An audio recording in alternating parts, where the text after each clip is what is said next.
Oh,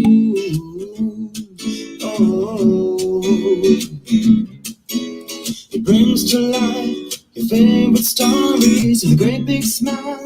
You won't live lonely, won't you start all the reading? I just can't wait to be here. Story time with Mr. Lamada. He will be starting soon. Oh, story time with Mr. Lamada, where all your dreams come true. Oh,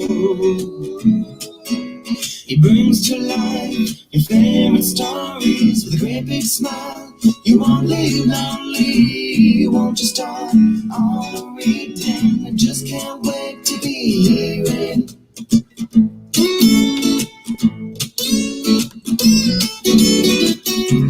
Good morning and welcome to Story Time. Thank you for joining me. Happy Tuesday, wherever you are. And if you're in Auckland, I know you're enjoying your spring break. So I hope you're having fun. Enjoy it. But thank you for being here, for spending some time with Story Time. And we're here with a special story today. And we will be reading A Friend for Henry. Yes, Henry is back. And this one is written by JENN Bailey and illustrations by MIKA. A very beautiful and heartwarming book. I hope you're ready for it. We'll be reading it right here. And of course, later on, after the reading, we will be bringing a very special guest, a parent from Emerson Elementary, and of course, an advocate for autism, and somebody that I want us to really listen to, and hopefully that we can learn something. And I guarantee you we will be learning something from her, and of course, sharing and listening to what she has to say. That will be Darcy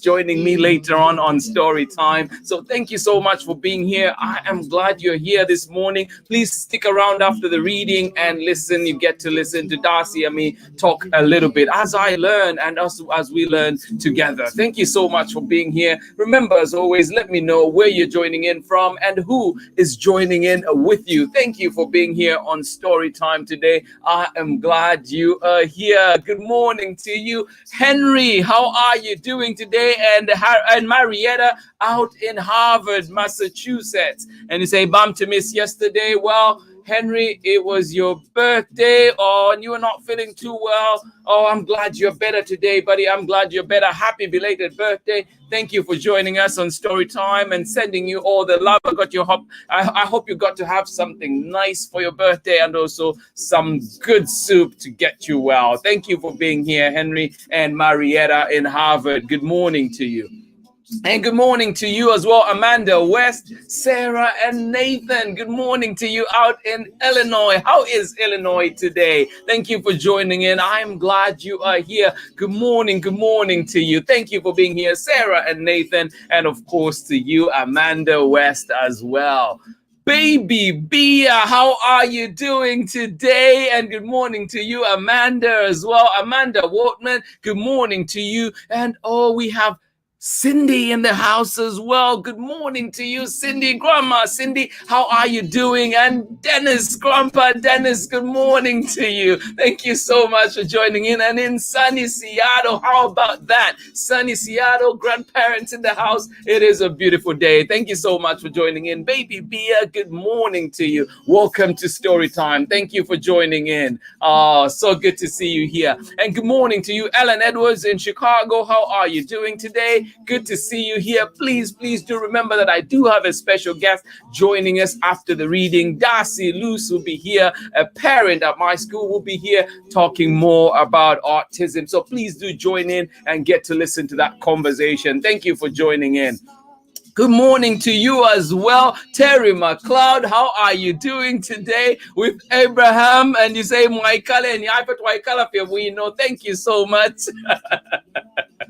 Thank you, Terry. Great member there. Absolutely correct. Spot on. And good morning to you, Abraham, as well. Yes, cloudy here in Oakland, and San Leandro as well. Good morning to you. Welcome to Story Time. All the way out in Bogota, Colombia, Luca and Julie. Good to see you back. Thank you for joining me on Story Time today. I hope you get to enjoy this lovely story today that we have for you. And this one is called A Friend for Henry. We will be getting started with that one very shortly. And JENN Bailey is the author, and illustrator is MIKA Song. And this one we're reading with permission of Chronicle Books of San Francisco. Please do remember, I have a special guest after the reading. Do join in for that conversation. Good morning to you one more time, Luca and Julie out in Bogota, Colombia. Good morning to you. Chris and Mitchell Adams, how are you doing today? And you're saying good afternoon from Vermont, where the sun is finally shining. Well, good to hear. And Borden, how are you doing, buddy? Great to see you here.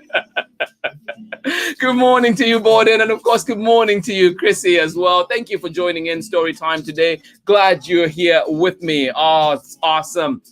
And it is sunny out in Vermont too. How about that? Thank you so much. Enjoy it. Pamela Courtney, how are you doing? You say we've missed a few days for Easter break. Well, good morning to you. Braylon, Kavaya, and Chad. Oh, glad to have you back. Glad to have you back. I absolutely missed you all. Thank you so much for joining in. And you say it's raining where you are. Well, please do stay dry. Do stay warm. Have all the goodness around you. And of course, hugs from me as well. Thank you so much for joining in today. Welcome to Story Time. Good morning to you, Rosa Matanga. How are you doing today? Thank you for joining in all the way out in Zambia. Good morning to you. Thank you. Thank you. Thank you, cousin. Good morning to you. Becky Coward, good morning to you. How are you doing? Raylan and Jersey from Illinois, good morning to you. Please let me know how Illinois is today and how you are doing. Good morning to you and welcome. Thank you for being here. Jacqueline, good morning to you. And you say kisses from Raya and Adama. I am not forgetting this time, Raya. Good morning to you and welcome to Story Time. Thank you so much for that love. Much appreciated. Thank you. Thank you. And very soon we'll be getting started with our story. And joining us as well, Put, how are you doing today? And Kaylee, how are you doing, Kaylee? Cheetah's in the house. More Emerson family joining in. Glad you're here. Good to see you here, Kaylee. Thank you so much. And Put, I've not seen you in a minute. Great to see you. Thank you for joining in. Jen Veda, good morning to you. How are you doing? And so glad I didn't miss. Well, Jen Veda, you're officially on Zambian time, but you are A-OK today. You made it. Good to see you, Jen Veda. Thank you for joining in. How are you doing today? And please remember too that I do have a special guest that will be joining me after the reading. So let's get ready for that. Good morning to you. Sally Mpande, all the way out in Zambia. That's my sister right there. Good morning to you. How are you doing? Or is it good evening out there? And you say from sunny Zambia. Well, good morning to you, Jonathan Mapalo and Daisy. Thank you so much for joining in Story Time. Good to see you here. I will be giving you a call after this. Thank you so much for joining in. Dexter Guilford, how are you doing? And you say love from Austin. Well, thank you so much for joining in. Is this love from Austin, Texas, or is this love from Austin, a person? Please help me clarify that one. Good morning to you. Thank you for joining in. Glad you're here. Kerry, how are you doing today? With Lomani Lee joining us from Sacramento. Thank you so much for joining in Story Time. I am glad you're here, and we will get started with our story. And like I said, please do stick around after this because I do have a very special guest, a parent, an advocate. Darcy Luce will be here with me on Story Time, talking autism and many, many other things. So please do join in for that. But for now, we're going to get started with our story, A Friend for Henry. And this one is written by Jenn C. Bailey and illustrations by MIKA Song. And of course, we're reading this one with permission of Chronicle Books of San Francisco. Here we go. A Friend for Henry.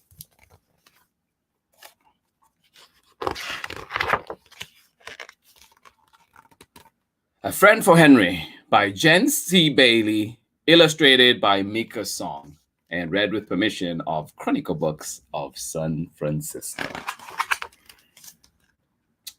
In classroom 6, Second left down the hall, Henry was looking for a friend. Oh.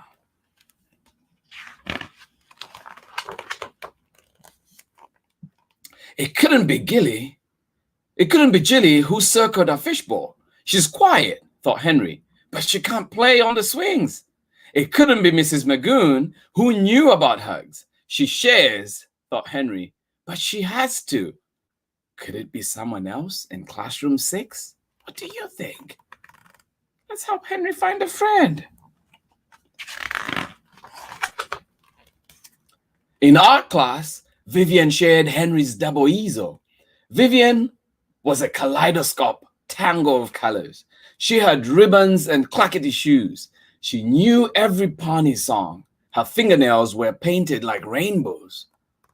When I get paint on my fingers, Henry said, I wash it off. Vivian waved her hand too close to Henry's face. My mommy painted them. Aren't they pretty?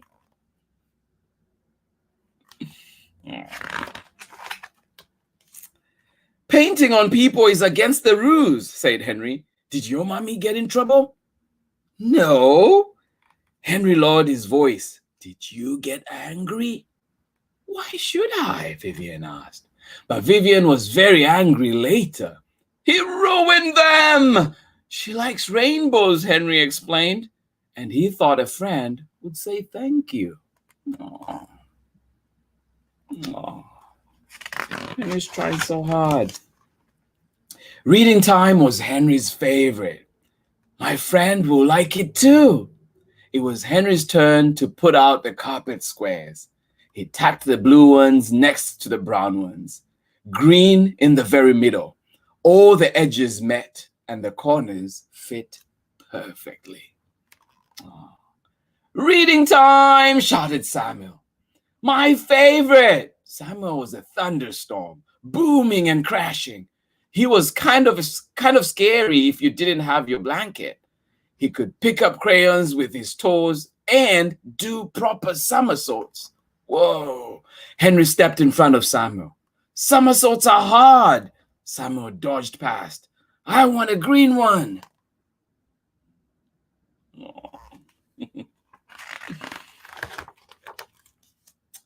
Wait, Henry's throat felt tight. They are perfect. Mine's a magic carpet from a genie's lamp, Samuel said. It's not. Henry's face was hot. It's from Rugworld. There's the sticker. Up, up and away, magic carpet. Booming and crashing, Henry's fingers curled, closed. Our friend listens. Oh. Henry, Mrs. Magoon knelt in front of him. Sit with me, please.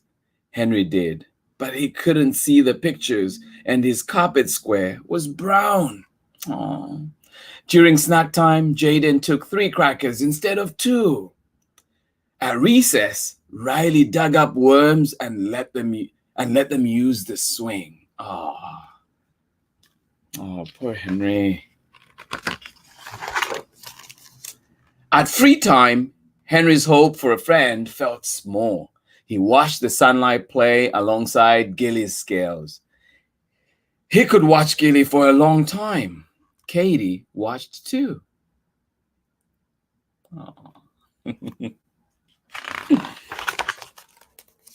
Katie smelled like strawberry milk. She read storybooks all by herself. She slid down the big slide, sometimes backwards. The big slide is too big, said Henry. Oh. Gilly floated past. She's shimmery, said Katie. But she doesn't blink, said Henry. What does she do? She burps pebbles. She burps pebbles, Henry thought, and breathes underwater and turns sunshine into colors. Oh. Henry hunched into his sweatshirt. Fish things. Katie bent to have a closer look. I like her. Henry tried not to blink. Want to play blocks? Sure.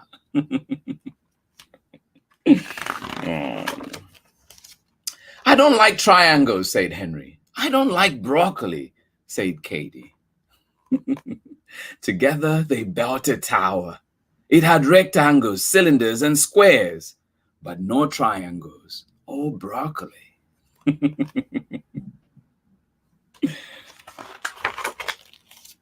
It's perfect, said Henry. Thank you, said Katie.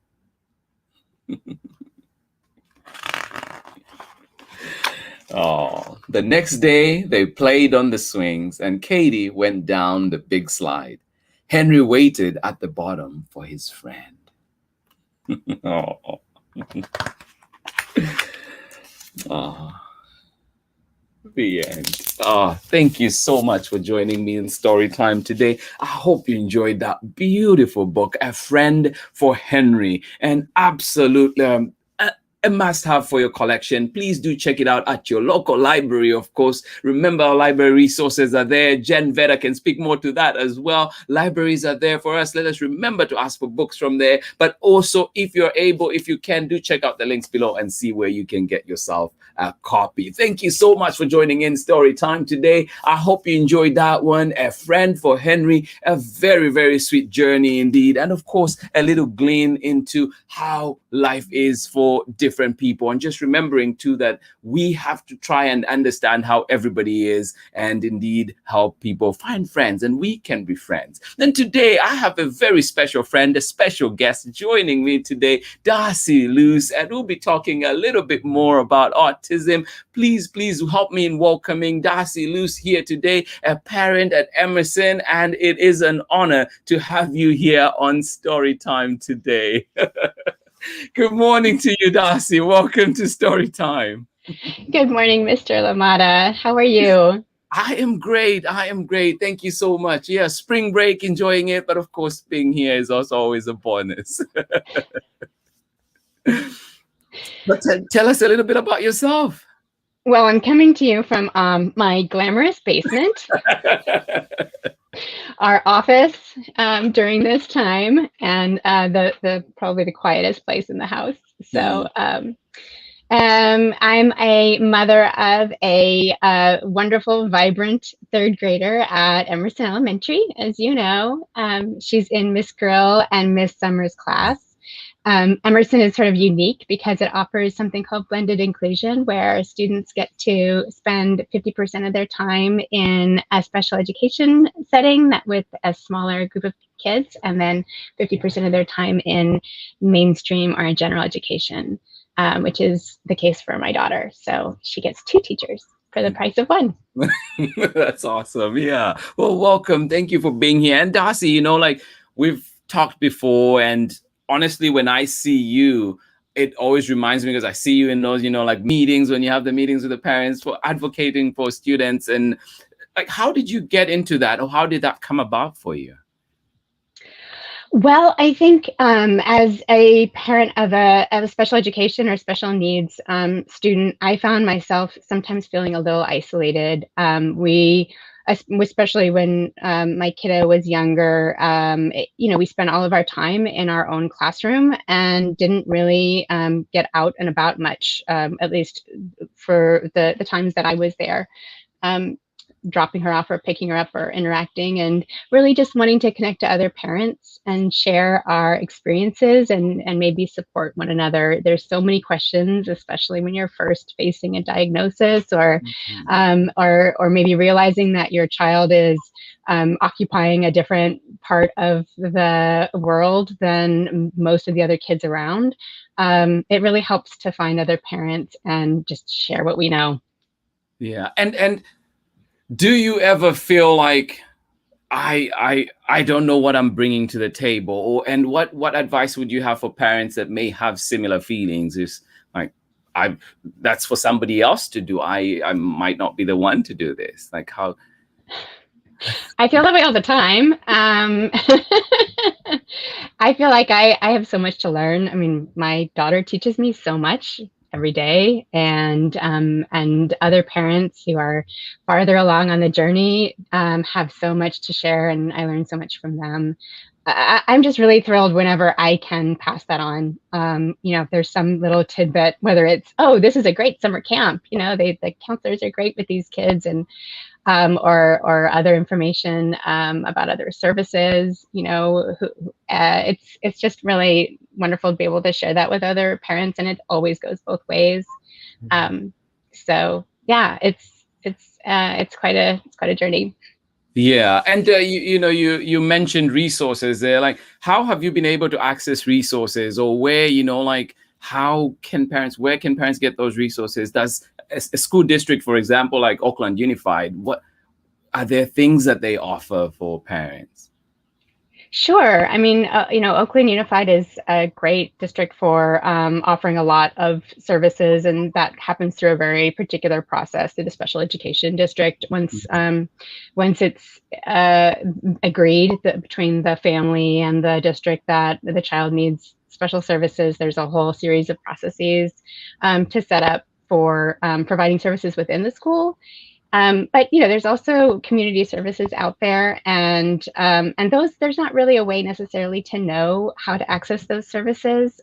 We were fortunate that we got at least some information when my daughter was first born that we might need extra support, and so we got sort of into the system early on that way. But for families who are doing it a little bit later, I think it is harder if you don't.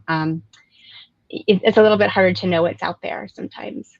Yeah. It takes a lot of hunting. It's why it's so helpful to join a parent group or have a parent group you can join. Mm-hmm. And, just thinking too, like, we have a month like April where it's Awareness Month. And so what does something like this mean to you? And do you think it has value? We actually decided a few years ago with our parent group when we first started. It was myself and another parent who's now not at the school anymore, Eileen, and a wonderful parent advocate, who turned to me one day when we heard about another parent group and said, we should start one at Emerson. And so we did. We started with just some informal coffee gatherings, and still informal coffee gatherings, hopefully when we get back to school in person. Right. But we decided to do a reading to students the first April that we were even gathering. And what we decided is that it really isn't Autism Awareness Month. It really needs to be Autism Acceptance Month. Because what we're asking is that other people look past the idiosyncrasies or the differences and really see a child that has so much to offer that might not be as obvious as other kids. Sometimes, the kids can be really withdrawn. My child was certainly very withdrawn when she was younger, and maybe a little harder to connect with. But once you connect with her, she's an incredibly goofy, silly creature who just, loves to play games and joke around. But it takes a little extra work. And so I think learning about autism and learning about and hearing from autistic people, really listening to what autistic people have to say, and really working towards acceptance and celebration and pride is really what this month needs to be about. Yeah, and it's so good to hear you mentioning all those things. One of the things that you mentioned is talking to autistic people, and how can we make sure that is happening, especially when those autistic people that we may be talking about may be kids? How do we make sure that their voices are heard, that they're represented? Because even I've struggled this whole week as we've been doing, so even preparing for this week was a really big struggle for me, because I was thinking, like, how can I bring this with the utmost respect and with the right voice and in the right way possible. And so it's just been one of those things that I've been thinking about, and now I'm projecting it on you. But just how would how do we ensure that those voices are heard, in the classroom, especially from the kids' voices?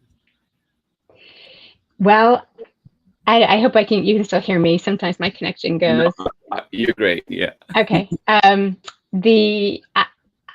What I'm learning a lot about is the need to slow down and really take time and stop and just, what you're doing is amazing because you are asking yourself questions, and you're asking the questions, and being curious is really the first place to start. And slowing down and really, paying attention to, sometimes, you got to really just stop and look at the cues that the child is giving. They may not be the same cues you're used to seeing from other kids. I love the story about Henry because it's all told from his internal perspective. And the part, because this is the second time you've read it, and I got to hear it the first time, and so I get to hear it again, and I really, this time, listened to the goldfish and how he had this whole story about the goldfish, blowing pebbles and all of this, but it was all in his head. And what he said was fish things. That was all he could say. But it was all up there. And so it takes sometimes some slowing down and really and really giving a chance to a child to show you what they have to show, because they have so much to show. And there's also lots and lots of autistic voices out there, coming from adults and from from youth. There are books out there written by nonverbal autistic kids that are just beautiful, really eloquent books. The Reason I Jump comes to mind. It's I think a 13 or 11-year-old boy, just super eloquent, trying to talk about what his life is like from his perspective. So there's a lot of places if you look. Yeah, that's awesome. And then like the resources, their parent groups and so on. But how can others be allies? Like how can we encourage our community? How can we encourage our schools? How can people support, and what can people do?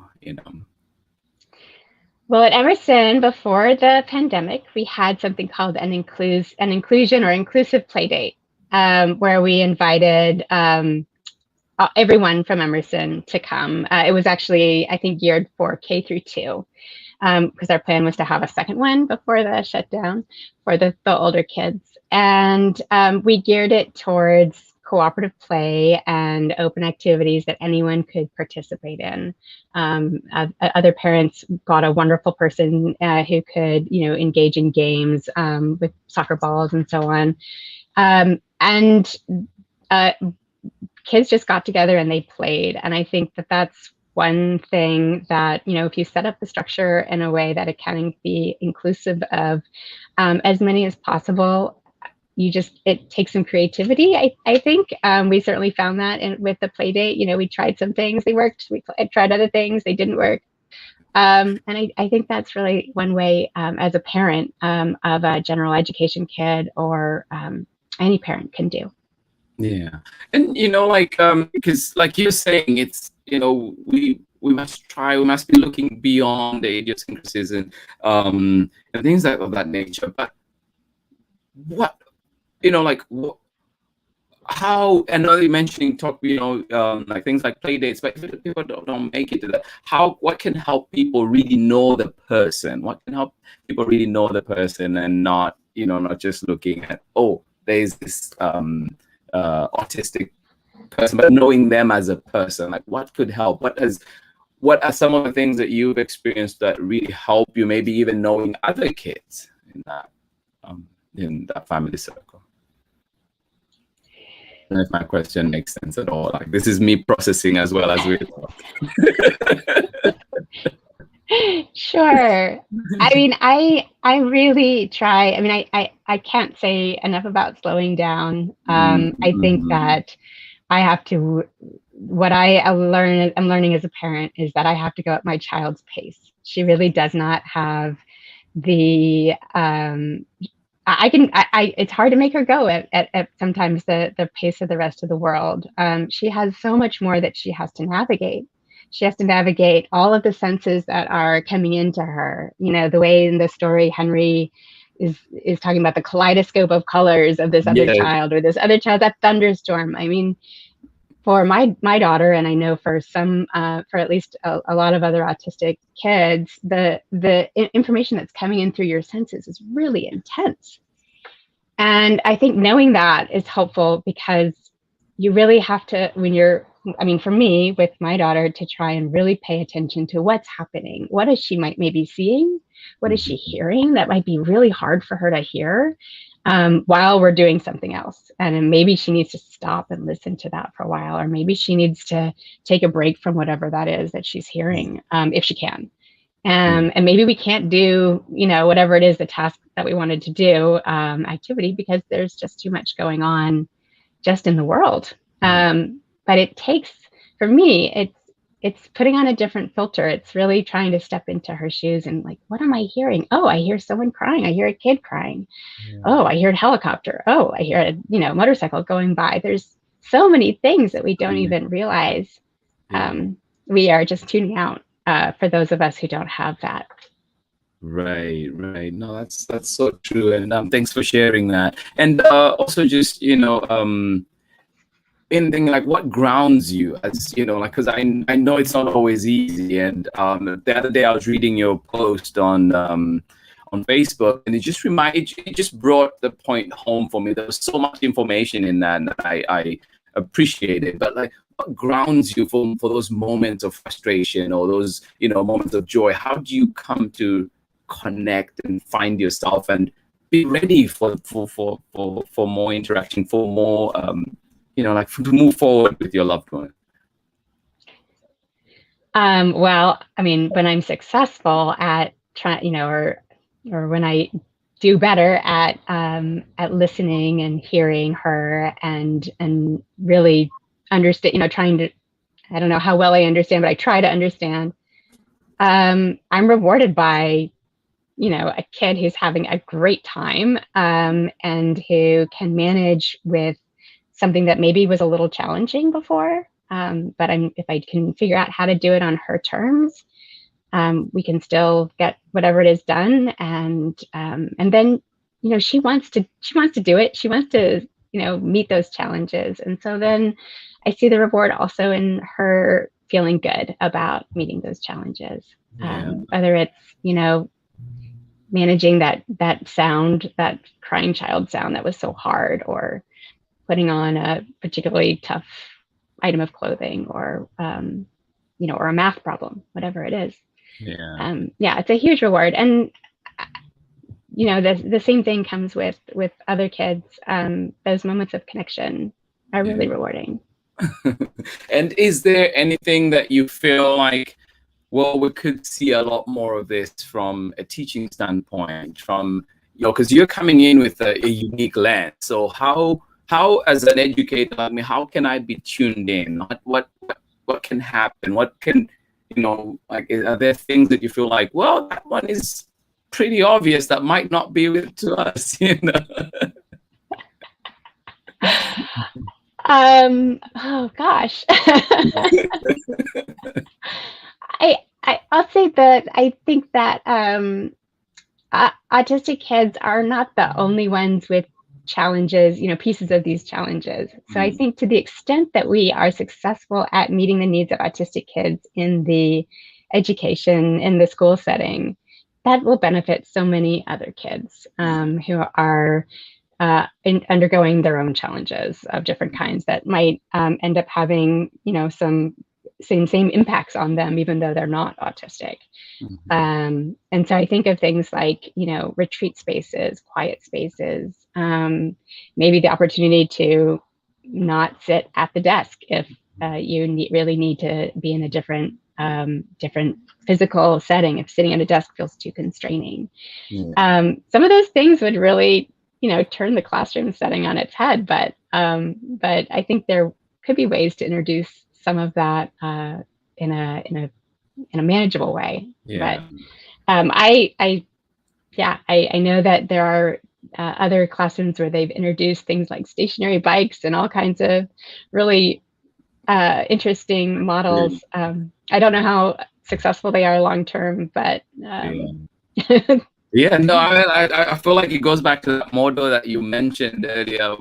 We tried something, it didn't work. We tried this and see what works. I feel like maybe that sort of thing. But also, I was just interested to know, like, I mean, the pandemic came. It's over a year now. We've been in this state of limbo. How did that impact you? How has that impacted you? Have you had any? Maybe let me start with that. How did that change things for you? And Well, I think like all other parents, I've grown, I've learned how to be my child's assistant teacher. um, and spent a lot of time with her just off screen and Zoom, supporting her so that she can engage to whatever extent she can. And I've learned so much about her, her academic skills and her, kind of what interests her and what doesn't work for her. As far as trying to translate what's happening on screen sometimes, or sometimes she's able to engage directly. Um, I'm lucky because I think Zoom doesn't work for a lot of kids. And for my kiddo, there's a certain way in which some of it does work, that she doesn't have a room full of kids all doing different things and offering all of this visual confusion or even sound confusion. And she can do what she needs to do physically and be on mute or have her screen off if she has to, and still engage, still be a part of it. And so those are things that are not available in person that actually have been beneficial in some ways. Yeah. And how has that, because you're talking of putting in more time being with your student, how has that, how have you managed to balance your own work and and that's then being the co-teacher, being Sorry. no. I'm sorry, what was that word? Was that word balance? I think it exists, something like that. I don't think I know this word.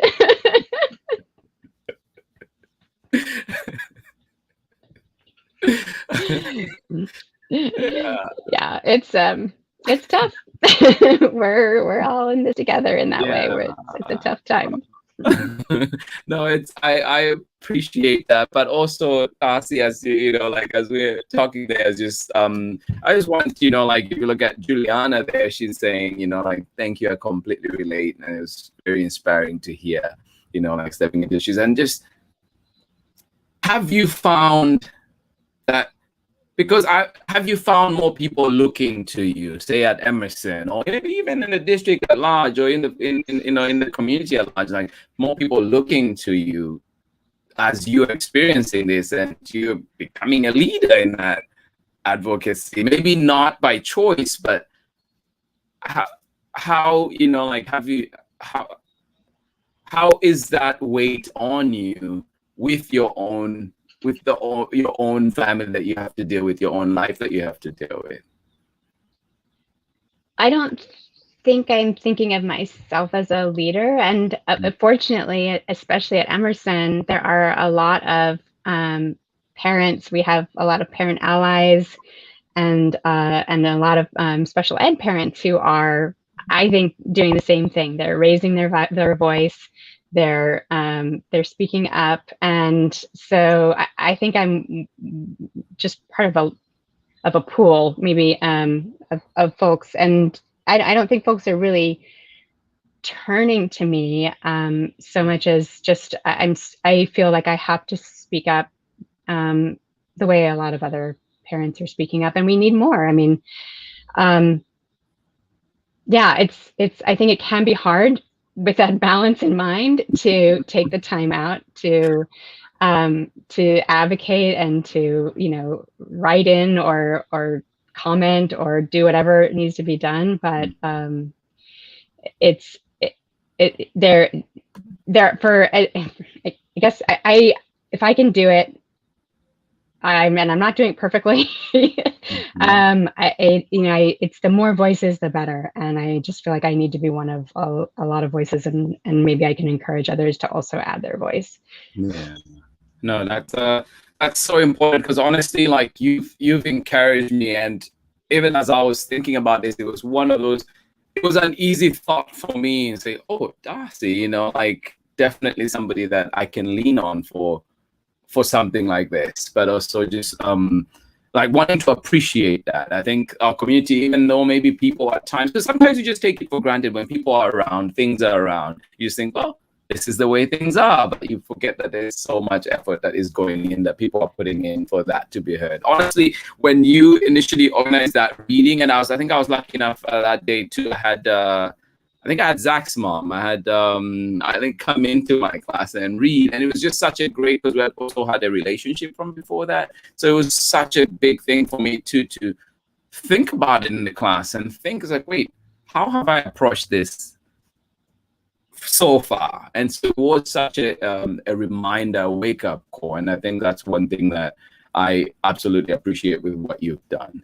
And you know, like, as we're coming to a close, just wanting to think, like, is there a book, is there, you know, like a saying, is there something? I know you sent me a few of those. I'm just like, oh, these are speaking to me right now. Like, what is one that you would share? Or is there, are there things that you would share where you say, okay, this one sits with me, and why? And no rush.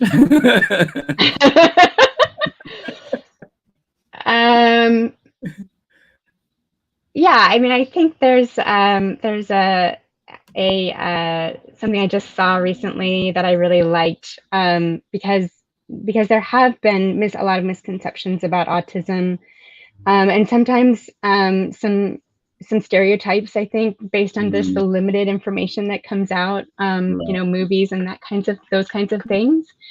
And so I know that for a lot of autistic people, that those misconceptions and those stereotypes can be really hurtful. And some things like talking about a cure for autism, that type of thing, can be really, really hurtful. So I really liked a quote that I saw recently that said, you know, the person's name is JENN, and this person said, I don't want autism awareness for April. I want autism acceptance, understanding, empowerment, respect, love, value, and inclusion. I mean, I feel like isn't that what we all want? And, you know, what can we do to support that? What can we do? Right. So that's and just an encouragement, a word of love to the parents out there, the community. You know, like, what's something that we can try today? I know we all have different circumstances, but what's something that, you know, that we could try, that you feel like, oh yeah, maybe we could all try this and see. I think slow down, and if someone in your day strikes you as incredibly, I don't know, oblivious to social cues, or awkward, or you know, just whatever it is that doesn't strike you as, you know, kind of hitting the groove, ask yourself if maybe there's a reason for it, and actually they're really doing a great job navigating society, and just question. I mean, for me, just questioning where I might be having judgment and trying to set that aside for all people. But particularly when I encounter someone that, after a while, I might think, oh, well, maybe they were standing too close to me. They were talking too loud. They were, you know, they didn't seem to understand that when I said, hi, how are you? That didn't mean a conversation. And they started having a conversation with me. And why were they doing that? Like, actually, there might be a reason for it, and they might be autistic, and maybe they're actually doing a great job. Right. No.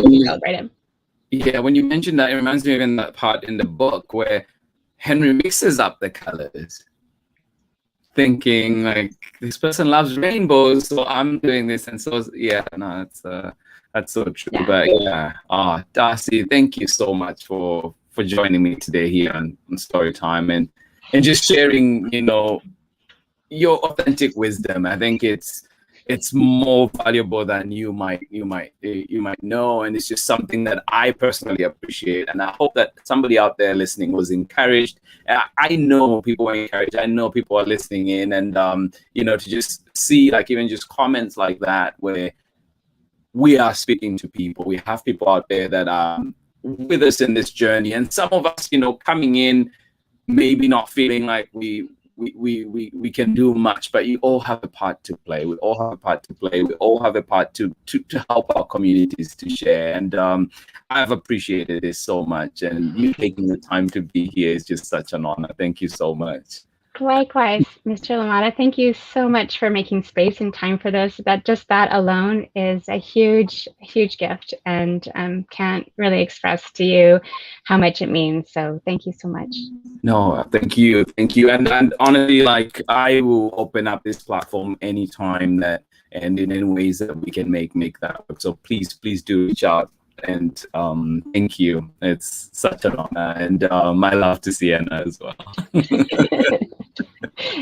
Thank you so much for joining me. Well, if you're joining in out there, I was joined today by Darcy, and great advice, amazing person, amazing personality. Thank you so much for being here with us, Darcy. And I wish you a very beautiful rest of your day. Please do remember that we have parts to play in our community. We have roles to play in our community. And even though they might seem small, they are indeed much needed and beautiful. And please always remember that. Thank you so much for joining in Storytime today. And remember too, I think what Darcy mentioned, that, like, we don't want this to end just here. We talk about it once and it ends. It should be something that is ongoing. It should be something that we're constantly reminding ourselves and constantly aiming to be better. Thank you so much for joining in Storytime. I hope you enjoyed that beautiful book that we had today. And we're continuing again tomorrow with another theme, with the same theme, talking about, things that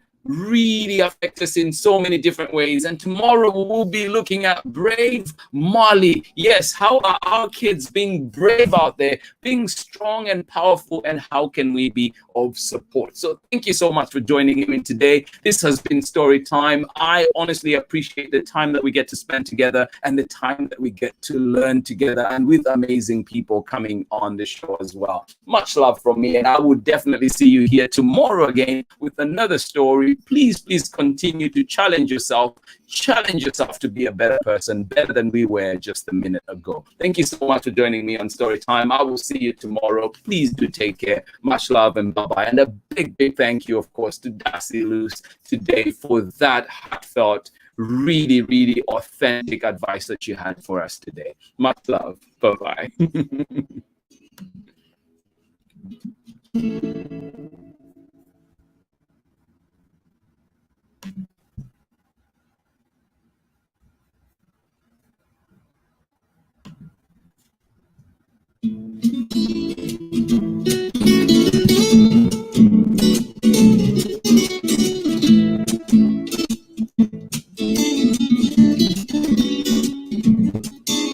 Storytime with Mr. Lamada. He will be starting soon. Oh, Storytime with Mr. Lamada, where all your dreams come true. Oh, he brings to life your favorite stories and great big smile. You won't leave lonely, won't you start all the reading? I just can't wait to be hearing Storytime with Mr. Lamada. He will be starting soon. Oh, Storytime with Mr. Lamada, where all your dreams come true. Oh, he brings to life your favorite stories with a great big smile. You won't leave lonely, won't you start all the reading? I just can't wait to be here.